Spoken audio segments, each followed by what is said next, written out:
Rasipuram Krishnaswamy Iyer Narayanaswamy, better known as R.K. Narayan, the 10th of October 1906–13 May 2001, was an Indian writer and novelist known for his work set in the fictional South Indian town of Malgudi. He was a leading author of early Indian literature in English along with Mulk Raj Anand and Raja Rao.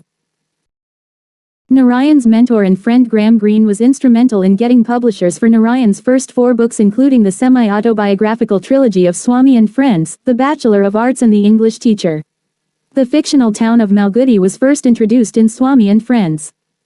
The Financial Expert was hailed as one of the most original works of 1951 and Sahitya Academy Award winner. The Guide was adapted for the film, winning a Filmfare Award for Best Film and for Broadway. Narayan highlights the social context and everyday life of his characters. He has been compared to William Faulkner, who created a similar fictional town and likewise explored with humor and compassion the energy of ordinary life. Narayan's short stories have been compared with those of Guy de Maupassant because of his ability to compress a narrative. In a career that spanned over 60 years, Narayan received many awards and honors, including the A.C. Benson Medal from the Royal Society of Literature, the Padma Vibhushan and the Padma Bhushan, India's second and third highest civilian awards, and in 1994 the Sahitya Akademi Fellowship, the highest honor of India's National Academy of Letters. 3. He was also nominated to the Rajya Sabha, the upper house of the Indian Parliament. R.K. Narayan was born in a Tamil Brahmin family on the 10th of October 1906 in Madras, now Chennai, Tamil Nadu, British India. 5. He was one of 8 children, 6 sons and 2 daughters. Narayan was second among the sons. His younger brother Ramachandran later became an editor at Gemini Studios, and the youngest brother Laxman became a cartoonist. 6. 7. His father was a school headmaster, and Narayan did some of his studies at his father's school. As his father's job entailed frequent transfers, Narayan spent a part of his childhood under the care of his maternal grandmother, Parvati. 8. During this time, his best friends and playmates were a peacock and a mischievous monkey. 1. 9. 10. His grandmother gave him the nickname of Kunjapa, a name that stuck to him in family circles. 11. She taught him arithmetic, mythology, classical Indian music and Sanskrit. 12. According to Laxman, the family mostly conversed in English, and grammatical errors on the part of Narayan and his siblings were frowned upon. 13. While living with his grandmother, Narayan studied at a succession of schools in Madras, including the Lutheran Mission School in Parasawakam, 7. CRC High School, and the Madras Christian College Higher Secondary School. 14. Narayan was an avid reader, and his early literary diet included Dickens, Wodehouse, Arthur Conan Doyle and Thomas Hardy. 15. When he was 12 years old, Narayan participated in a pro-independence march, for which he was reprimanded by his uncle. The family was apolitical and considered all governments wicked. 16. Narayan moved to Mysore to live with his family when his father was transferred to the Maharaja's College High School. The well-stocked library at the school and his father's own fed his reading habit, and he started writing as well. After completing high school, Narayan failed the university entrance examination and spent a year at home reading and writing. He subsequently passed the examination in 1926 and joined Maharaja College of Mysore. It took Narayan 4 years to obtain his bachelor's degree, a year longer than usual. After being persuaded by a friend that taking a master's degree (MA) would kill his interest in literature, he briefly held a job as a school teacher. However, he quit in protest when the headmaster of the school asked him to substitute for the physical training master. 7. The experience made Narayan realize that the only career for him was in writing, and he decided to stay at home and write novels. 17. 18. His first published work was a book review of development of maritime laws of 17th century England. 19. Subsequently, he started writing the occasional local interest story for English newspapers and magazines. Although the writing did not pay much, his income for the first year was 9 rupees and 12 annas. He had a regular life and few needs, and his family and friends respected and supported his unorthodox choice of career. 20. In 1930, Narayan wrote his first novel, Swami and Friends. 19. An effort ridiculed by his uncle. 21. And rejected by a string of publishers. 13. With this book, Narayan created Malgudi, a town that creatively reproduced the social sphere of the country. While it ignored the limits imposed by colonial rule, it also grew with the various socio-political changes of British and post-independence India. 22. While vacationing at his sister's house in Coimbatore, in 1933, Narayan met and fell in love with Rajam, a 15-year-old girl who lived nearby. Despite many astrological and financial obstacles, Narayan managed to gain permission from the girl's father and married her. 23 Following his marriage, Narayan became a reporter for a Madras-based paper called The Justice, dedicated to the rights of non-Brahmins. The publishers were thrilled to have a Brahmaniyar in Narayan, espousing their cause. The job brought him in contact with a wide variety of people and issues. 24 Earlier, Narayan had sent the manuscript of Swami and Friends to a friend at Oxford, and about this time, the friend showed the manuscript to Graham Greene. Greene recommended the book to his publisher, and it was finally published in 1935. Greene also counseled Narayan on shortening his name to become more familiar to the English-speaking audience. 25 The book was semi-autobiographical and built upon many incidents from his own childhood. 26 Reviews were favorable but sales were few. Narayan's next novel The Bachelor of Arts 1937 was inspired in part by his experiences at college. 27 and dealt with the theme of a rebellious adolescent transitioning to a rather well-adjusted adult. 28 It was published by a different publisher, again at the recommendation of Greene. His third novel, The Dark Room 1938, was about domestic disharmony. 29 Showcasing the man as the oppressor and the woman as the victim within a marriage, and was published by yet another publisher. This book also received good reviews. In 1937, Narayan's father died, and Narayan was forced to accept a commission from the government of Mysore as he was not making any money. 30. In his first 3 books, Narayan highlights the problems with certain socially accepted practices. The first book has Narayan focusing on the plight of students, punishments of caning in the classroom, and the associated shame. The concept of horoscope matching in Hindu marriages and the emotional toll it levies on the bride and groom is covered in the second book. In the third book, Narayan addresses the concept of a wife putting up with her husband's antics and attitudes. 31. Rajam died of typhoid in 1939. 32. Her death affected Narayan deeply and he remained depressed for a long time. He never remarried in his life. He was also concerned for their daughter Hema, who was only 3 years old. The bereavement brought about a significant change in his life and was the inspiration behind his next novel, The English Teacher. 19. This book, like his first 2 books, is autobiographical, but more so, and completes an unintentional thematic trilogy following Swami and Friends and The Bachelor of Arts. 33-34 In subsequent interviews, Narayan acknowledges that The English Teacher was almost entirely an autobiography, albeit with different names for the characters and the change of setting in Malgudi. He also explains that the emotions detailed in the book reflected his own at the time of Rajam's death. 35. Bolstered by some of his successes, in 1940 Narayan tried his hand at a journal, Indian Thought. 36 With the help of his uncle, a car salesman, Narayan managed to get more than 1,000 subscribers in Madras city alone. However, the venture did not last long due to Narayan's inability to manage it, and it ceased publication within a year. 37 His first collection of short stories, Malgudi Days, was published in November 1942, followed by The English Teacher in 1945. In between, being cut off from England due to the war, Narayan started his own publishing company, naming it again Indian Thought Publications. The publishing company was a success and is still active, now managed by his granddaughter. 17 Soon, with a devoted readership stretching from New York to Moscow, Narayan's books started selling well and in 1948 he started building his own house on the outskirts of Mysore. The house was completed in 1953. 38 Around this period, Narayan wrote the story for the Gemini Studios film Miss Malini 1947, which remained the only story written by him for the screen that came to fruition. 7. The Busy Years. After The English Teacher, Narayan's writings took a more imaginative and creative external style compared to the semi-autobiographical tone of the earlier novels. His next effort was the first book exhibiting this modified approach. However, it still draws from some of his own experiences, particularly the aspect of starting his own journal. He also makes a marked movement from his earlier novels by intermixing biographical events. 39 Soon after, he published The Financial Expert, considered to be his masterpiece and hailed as one of the most original works of fiction in 1951. 41 The inspiration for the novel was a true story about a financial genius, Margaya, related to him by his brother. 42. The next novel, Waiting for the Mahatma, loosely based on a fictional visit to Malgudi by Mahatma Gandhi, deals with the protagonist's romantic feelings for a woman when he attends the discourses of the visiting Mahatma. The woman, named Bharti, is a loose parody of Bharati, the personification of India and the focus of Gandhi's discourses. While the novel includes significant references to the Indian independence movement, the focus is on the life of the ordinary individual, narrated with Narayan's usual dose of irony. 43. In 1953, his works were published in the United States for the first time, by Michigan State University Press, who later in 1958 relinquished the rights to Viking Press.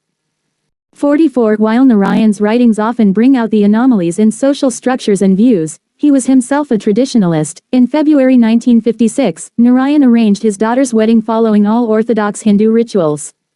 45. After the wedding, Narayan began traveling occasionally, continuing to write at least 1,500 words a day even while on the road. 38. The guide was written while he was visiting the United States in 1956 on the Rockefeller Fellowship. While in the U.S., Narayan maintained a daily journal that was to later serve as the foundation for his book My Dateless Diary. 46. Around this time, on a visit to England, Narayan met his friend and mentor Graham Greene for the first and only time.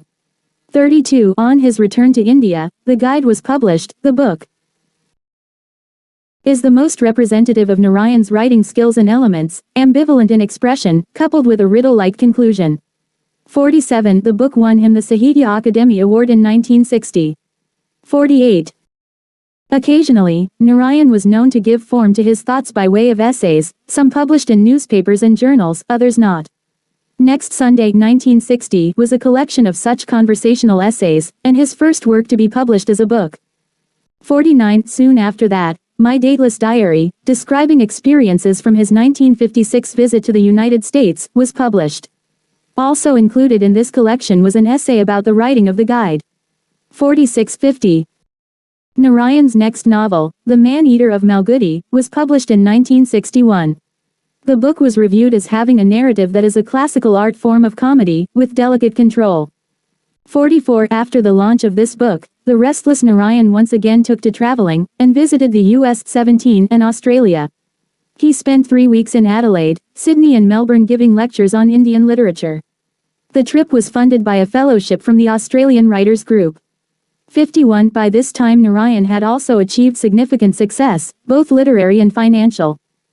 He had a large house in Mysore, and wrote in a study with no fewer than 8 windows. He drove a new Mercedes-Benz, a luxury in India at that time, to visit his daughter who had moved to Coimbatore after her marriage. With his success, both within India and abroad, Narayan started writing columns for magazines and newspapers including The Hindu and The Atlantic. 52.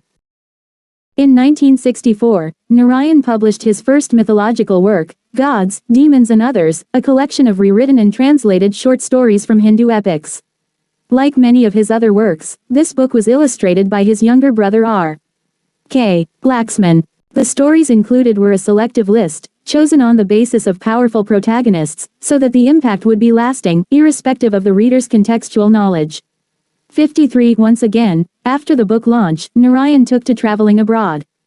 In an earlier essay, he had written about the Americans wanting to understand spirituality from him, and during this visit, Swedish-American actress Greta Garbo accosted him on the topic, despite his denial of any knowledge. 1. Narayan's next published work was the 1967 novel, The Vendor of Sweets. It was inspired in part by his American visits and consists of extreme characterizations of both the Indian and American stereotypes, drawing on the many cultural differences. However, while it displays his characteristic comedy and narrative, the book was reviewed as lacking in depth.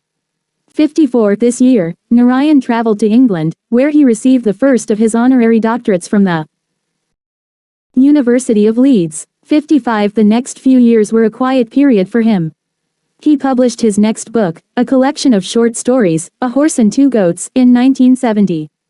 56. Meanwhile, Narayan remembered a promise made to his dying uncle in 1938, and started translating the Kamba Ramayanam to English. The Ramayana was published in 1973, after 5 years of work. 57. Almost immediately after publishing the Ramayana, Narayan started working on a condensed translation of the Sanskrit epic, the Mahabharata. While he was researching and writing the epic, he also published another book, The Painter of Signs 1977. The Painter of Signs is a bit longer than a novella and makes a marked change from Narayan's other works, as he deals with hitherto unaddressed subjects such as sex, although the development of the protagonist character is very similar to his earlier creations. The Mahabharata was published in 1978. 58. The later years. Narayan was commissioned by the government of Karnataka to write a book to promote tourism in the state.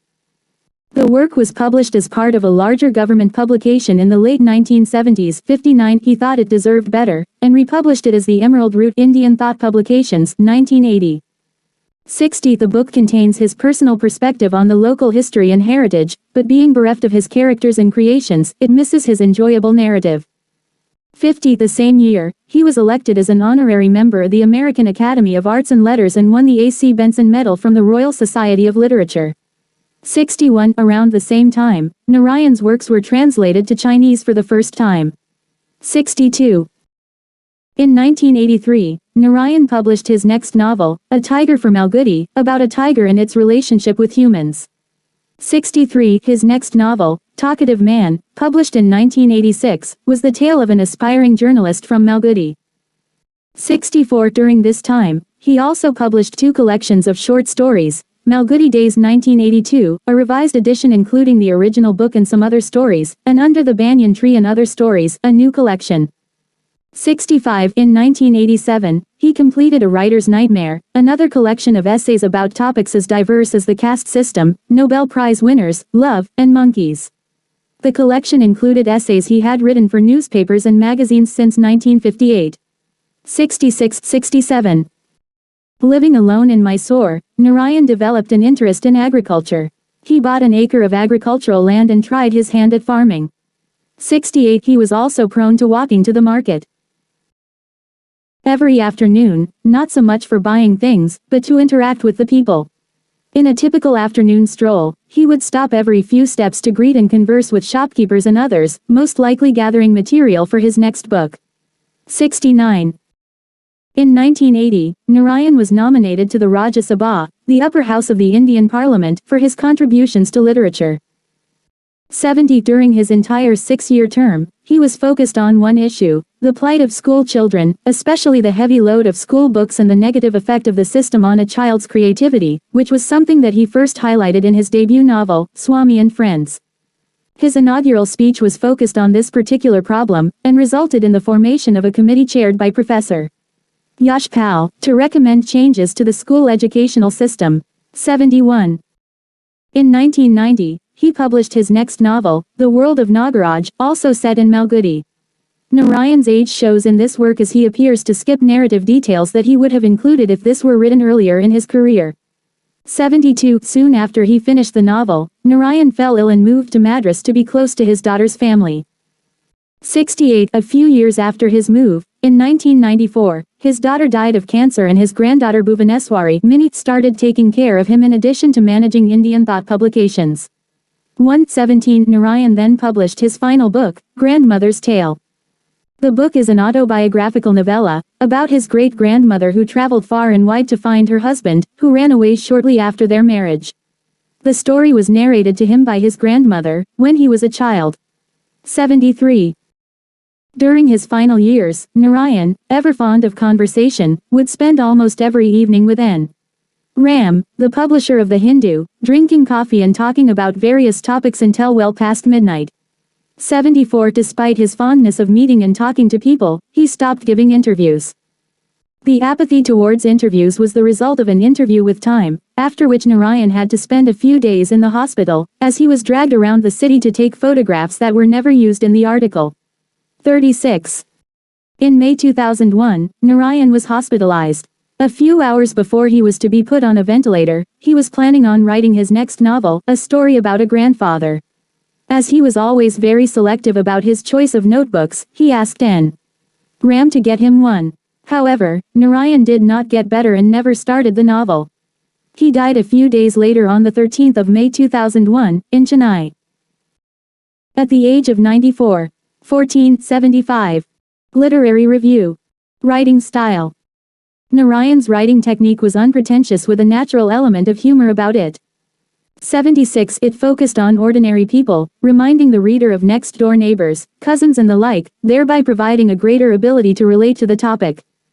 77. Unlike his national contemporaries, he was able to write about the intricacies of Indian society without having to modify his characteristic simplicity to conform to trends and fashions in fiction writing. 78. He also employed the use of nuanced dialogic prose with gentle Tamil overtones based on the nature of his characters. 79. Critics have considered Narayan to be the Indian Chekhov, due to the similarities in their writings, the simplicity and the gentle beauty and humor in tragic situations. 80. Green considered Narayan to be more similar to Chekhov than any Indian writer. 5. Anthony West of The New Yorker considered Narayan's writings to be of the realism variety of Nikolai Gogol. 81. According to Pulitzer Prize winner Jhumpa Lahiri, Narayan's short stories have the same captivating feeling as his novels, with most of them less than 10 pages long, and taking about as many minutes to read. She adds that Narayan provides the reader something novelists struggle to achieve in hundreds more pages, a complete insight to the lives of his character between the title sentence and the ends. These characteristics and abilities led Lahiri to classify him as belonging to the pantheon of short story geniuses that include O. Henry, Frank O'Connor and Flannery O'Connor. Lahiri also compares him to Guy de Maupassant for their ability to compress the narrative without losing the story, and the common themes of middle-class life written with an unyielding and unpitying vision. 15. V. S. Naipaul noted that he wrote from deep within his community, and did not, in his treatment of characters, put his people on display.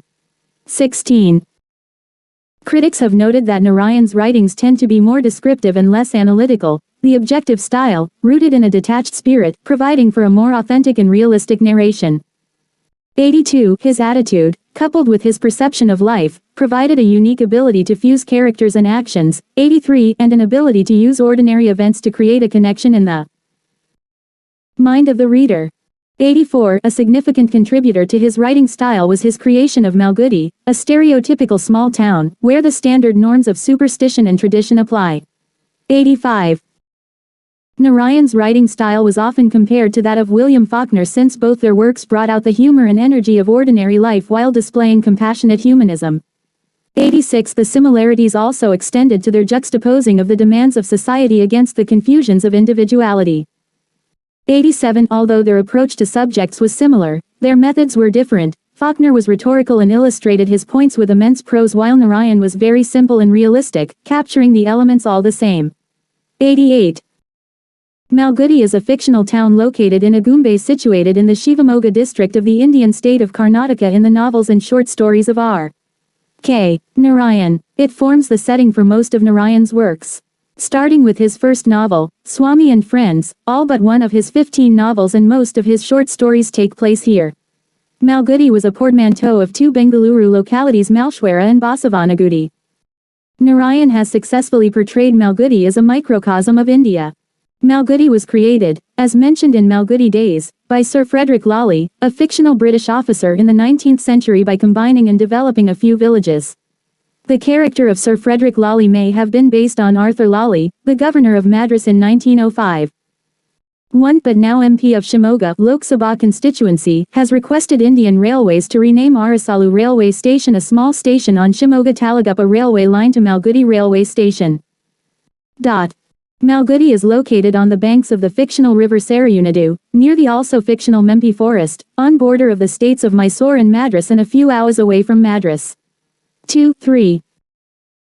Narayan's assertion that Malgudi is work of fiction has not deterred readers from speculating about its actual location being Mysore, citation needed, with a river on one side and a forest on the other, and buildings and lanes similar to those of Malgudi, such as Lali Road, Variety Hall, and Bombay Anand Bhavan. Other possible locations include Lalgudi, citation needed, situated on the banks of the river Kaveri, and Yadavgiri, citation needed, in the erstwhile state of Mysore. Malgudi was a portmanteau of two Bangalore localities Malshwaram and Basavanagudi. The story is apocryphal. He created the town on September 1930, on Vijayadashami, an auspicious day to start new efforts and thus chosen for him by his grandmother. 4. As he mentioned in a later interview to his biographers Susan and N. Ram, in his mind, he first saw a railway station, and slowly the name Malgudi came to him. Various critics compare Narayan's Malgudi with Thomas Hardy's Wessex or William Faulkner's Yajnapattappa. It was a town created from his own experiences, his childhood, his upbringing. The people in it were people he met every day. He thus created a place which every Indian could relate to.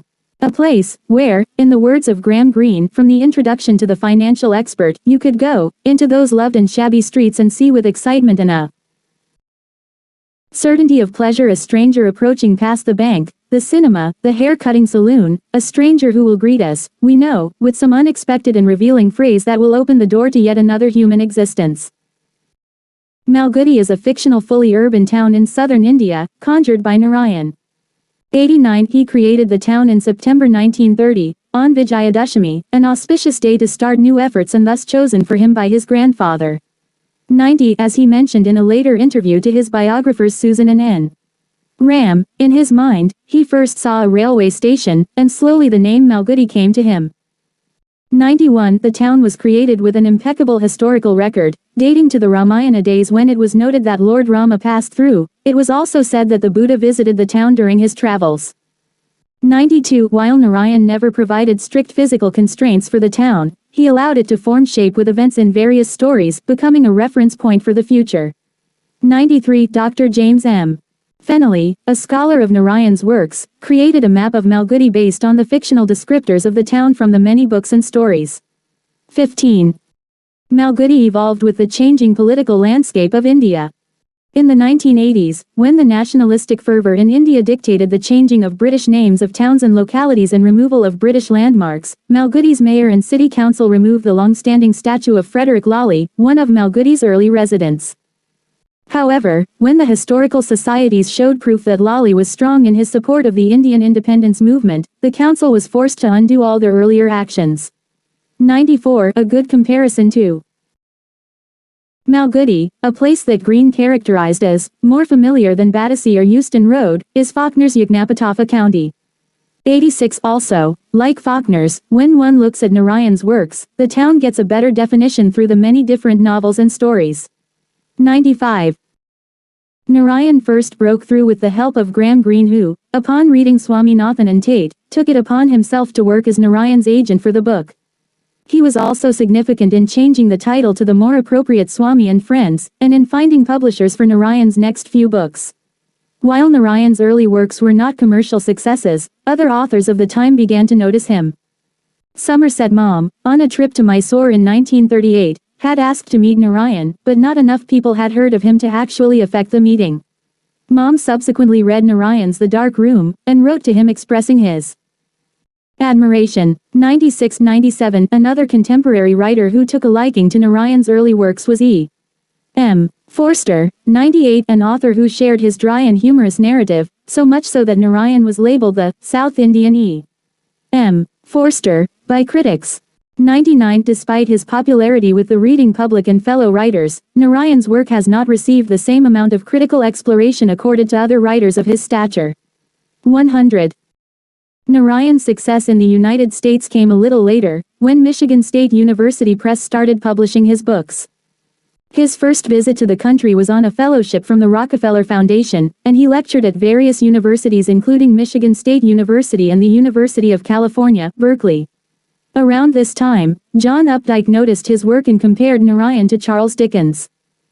In a review of Narayan's works published in The New Yorker, Updike called him a writer of a vanishing breed. The writer is a citizen, one who identifies completely with his subjects and with a belief in the significance of humanity. 101. Having published many novels, essays and short stories, Narayan is credited with bringing Indian writing to the rest of the world. While he has been regarded as one of India's greatest writers of the 20th century, critics have also described his writings with adjectives such as charming, harmless and benign. 102 Narayan has also come in for criticism from later writers, particularly of Indian origin, who have classed his writings as having a pedestrian style with a shallow vocabulary and a narrow vision. 17 According to Shashi Tharoor, Narayan's subjects are similar to those of Jane Austen as they both deal with a very small section of society. However, he adds that while Austen's prose was able to take those subjects beyond ordinariness, Narayan's was not. 103. A similar opinion is held by Shashi Deshpande, who characterizes Narayan's writings as pedestrian and naive because of the simplicity of his language and diction, combined with the lack of any complexity in the emotions and behaviors of his characters. 104. A general perception on Narayan was that he did not involve himself or his writings with the politics or problems of India, as mentioned by V.S. Naipaul in one of his columns. 16. However,